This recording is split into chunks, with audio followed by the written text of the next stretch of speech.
ఆ దినమందు వారు మోషే గ్రంథమందు జనులకు చదివి వినిపింపగా అందులో అమానీయులు కానీ మోయాబులు కానీ దేవుడి యొక్క సమూహమును ఎన్నిటికీ చేయకూడదు.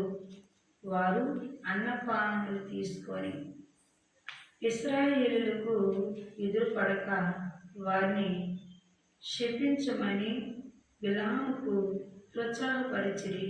అయినా తమ దేవుడు ఆ శాపమును ఆశ్చర్యకరంగా మార్చమని వ్రాయబడినట్లు కనబడను. హల్లెలూయా.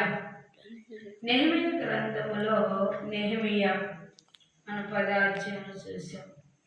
వీళ్ళారా వాక్యం సెలవిస్తుంది 13వ వచనంలో రాయబడి 13వ అధ్యాయం వచనంలో మోషేతో రాపించిన నిబంధనలు మరి ప్రార్థన చేస్తూ వారిని శాపముగా ప్రార్థన అంటే పిల్లల విరోధంగా ఉండేలాగా ప్రార్థన చేయమన్నాడు.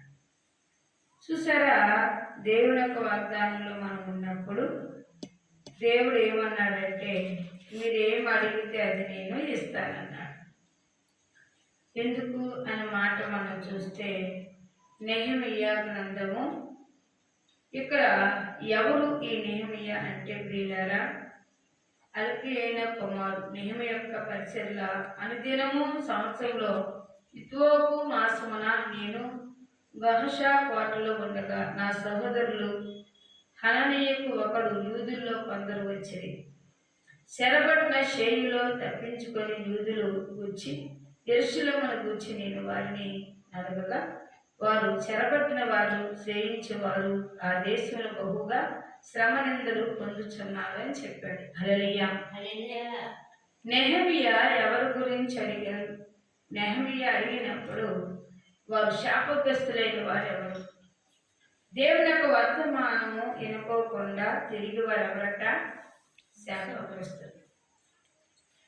దేవుని యొక్క ఆలోచన చేయకుండా తిరిగేవారు శాపగ్రస్తులు. కాబట్టి వారి గురించి ఇక్కడ మరొకసారి రాయబడింది. ఇశ్రాయేలు యెరూషలేము గూర్చి నేను వారు అడగగా వారు చెరబట్టి వారిలో క్షీణించేవారు ఆ దేశంలో బహుగా శ్రమలు నిందలు పొందుతున్నారు. మరి యెరూషలేము యొక్క ప్రాకారము పడదోయబడింది, దాని గుమ్మములు అగ్ని చేత కాల్చబడి ఉన్నవి నాతో చెప్పి. దేవుడు ఏం చెప్తాను నెహెమీయా, అయ్యా ఆ పట్టణం అనగా యెరూషలేము గురించి దేవుడు అంటే ప్రత్యేకంగా నెహెమీయాకి చెప్పాడు. అందుకే ఇక్కడ మాట్లాడుతున్నాడు 6వ వచనంలో చెవి ఎక్కి నేను నేతను తెరిచి నీ సన్నిధి దివారాత్రులు నీ దాసులమైన ఇశ్రాయేలు పక్షముగా నేను చేయ ప్రార్థన అంగీకరించు. నువ్వు విరోధముగా పాపం చేసిన ఇశ్రాయేలు అందరూ కూడా దోషము నేను ఒప్పింపచేస్తున్నాను. ప్రార్థన చేశాడు. చూసారా, దేవుడు ఎవరిని చూపిస్తున్నాడు, ఎవరెవరి గురించి చూపిస్తుంటే ఏం చేయాలంట? ఆనాడు మోషే అహరోను చూపించిన దర్శనంలో కీళ్ళు చూపిస్తే వాళ్ళు ఒకవేళ అన్నులే కావచ్చు, లేకపోతే దేవుని నమ్మిన బిడ్డలు కావచ్చు, ఎవరైనా కానీ వారి కోసం అంట మనం పెట్టాలంట. అయ్యా నీ చిత్తమైతే వారికి నీ మందిరాన్ని తోలుకు రండి, నీ చిత్తమైతే ఆ కీళ్ళని తప్పించి మేలుగా జరిగించండి అని ప్రార్థన చేయాలి. అలాగే నెహెమీయా కూడా ఏం చేశాడని మనం చూస్తే ఇక్కడ రాసిన వాగ్దానం బట్టి ప్రియులారా ఈ మాటలు విన్నప్పుడు నేను కూర్చొని ఏడ్చి కొన్ని దినములు దుఃఖముతో ఉపవాసం ఉండి ఆకాశమందుల దేవుడి ఎదుట విజ్ఞాపన చేస్తుంది. ఎట్లాగా ఆకాశమందున్న దేవా యెహోవా, భయంకరుడైన గొప్ప దేవా, నిన్నును ప్రేమించిన నీ ఆజ్ఞను అనుసరించి నడిచేవారిని కటాక్షించి వారితో నిబంధన సిద్ధపరిచిన వాడా, నీ చెవి ఎక్కి నీ నేస్త్రములు తెరిచి నీ సన్నిధిని దివారాత్రులను నీ దాసులమైన ఇశ్రాయేలు పక్షంగా నేను చేయ ప్రార్థన అంగీకరించము.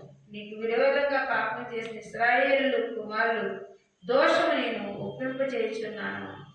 నేను నా తండ్రి ఇంటి వారు పాపం చేయుచున్నాను అని ప్రార్థన చేశారు. ఆలకించారు. దేవుడు ఏదైతే చూపిస్తే వారి కోసం మనం ప్రార్థన చేయాలి. జరగబోయే దాని గురించి దేవుడు తేటపరుస్తూ ఉన్నాడు.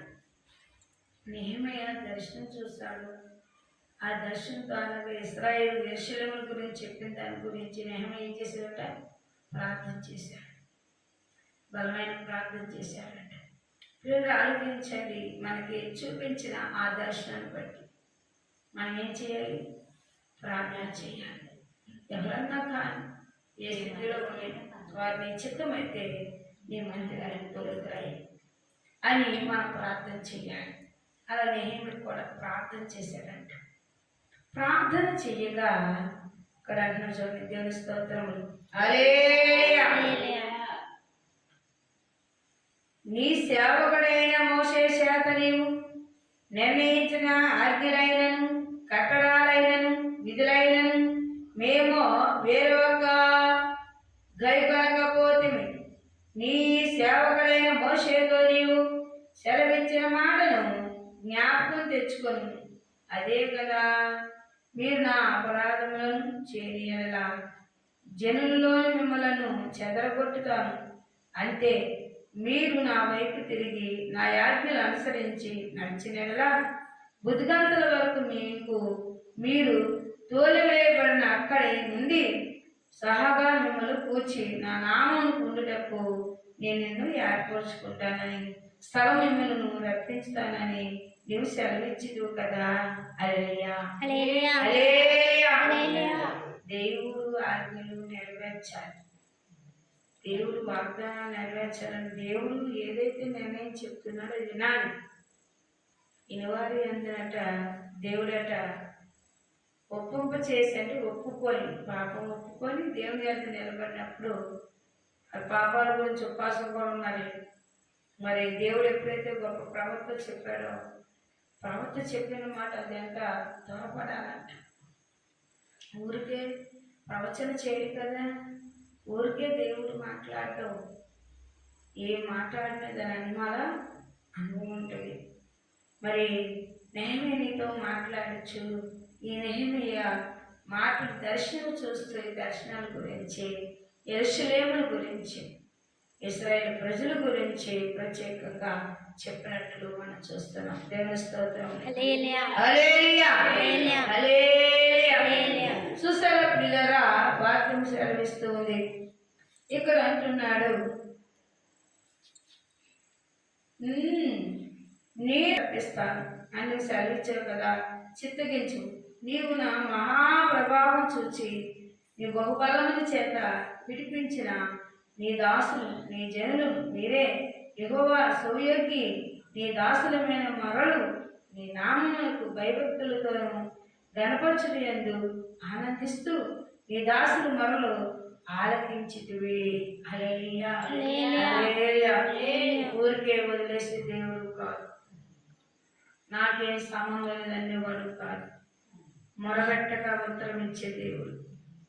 ఎలాంటి దేవుడు అంటే అడగగా అంట ఆయన అద్భుతాలు చేసే దేవుడు అంట. ఏం చేస్తాడంట? అడిగితే చాలా అద్భుతాలు చేస్తాడంట. క్రమధనములు నిబంధన. ఇశ్రాయేలు ప్రజల దగ్గర మరి దేవుడు అద్భుతాలు చేశాడు, ఆశ్చర్యకార్యాలు చేశాడు. వారి నిబంధన కూర్చి వారిని నిబంధన పరుస్తూ మోషేతో చెప్తూ ఆయన ప్రతి ఒక్క వాగ్దానం దగ్గర నెరవేర్చినట్లు చూస్తున్నాం. అందుకే ఇక్కడ అంటున్నారు చూడండి, నీ దాసులు మరలు నీకు ఆలపించి ఈ దినమందు నీ దాసుల ఆలోచన సబలపరిచి నీ మనుషులను నా యందు దయచూసినట్లు అనుగ్రహించి నిన్ను బతిమలాడుకొనుచున్నాను అని ప్రార్థించి నేను రాజులకు గిన్నె అందించేవాడై ఉంటే. ఒక రాజు దగ్గర గిన్నె అందించేవాడై ఉన్నాడట. ఇతను ఏదైతే దర్శనము చూచాడో ఆ దర్శనం ద్వారా దేవుడు బతిమలాడుకున్నాడు. చాలా మంది దర్శనాలు చూస్తారు, ఆ దర్శనం గురించి ప్రార్థనలు పెట్టరు. అవి కీడే కావచ్చు, మేలే కావచ్చు, ప్రార్థనలు పెట్టాలి. అది ఎవరి గురించి చూపించినా వాళ్ళ కోసం పెట్టాలి. అందుకే 2వ అధ్యాయం అదే వచనంలో మనం చూస్తే ప్రియులారా ఒక మాట వాగ్దానం ఉంది. అటు తర్వాత అర్తషా రాజు ఏలుబడేందును 25వ సంవత్సరంలో నిసా మానసందు రాజు ద్రాక్షరసము తాగవలనని చూచుచూ ఉండగా నేను ద్రాక్షరసం తీసుకొని రాజులకు అందిస్తాను. అతడు పూర్వము నేను ఎప్పుడును అతని ఎదుట విశారముగాను ఉండలేదు. ఈ రాజు అడుగుతున్నాడు, అసలు నువ్వు ఎందుకు ఇంత వికారముగా ఉన్నావు? నువ్వేమైంది? భోజనం చేయలేదా? నేర్చుకు ఉన్నావా? జ్వరం తగిలిందా? అడుగుతున్నాడు. ఎందుకంటే రాజుకి చెందిన ఆ యొక్క వ్యక్తి కళగా ఉండేవాడు. ఆయన ఉద్యోగంలో ఆయన ఎలా కరెక్ట్గా చేసుకోవాడట. ఆ ఉద్యోగం ఎట్లా చేస్తున్నాడు అని మనం చూస్తే రాజు దగ్గర చాలా గౌరవంగా చేస్తున్నాడు, భయభక్తులతో చేస్తున్నాడు. అతను ఎప్పుడైతే భయభక్తులు కలిగి ఉన్నాడో ఆ రాజు అడుగుతున్నాడంట, నువ్వెందుకు ఇలా వికారంగా ఉన్నావు? నువ్వెందుకు ఇలాగా చాలా నీరసంగా ఉన్నావు అని అడిగాడు. హల్లెలూయా.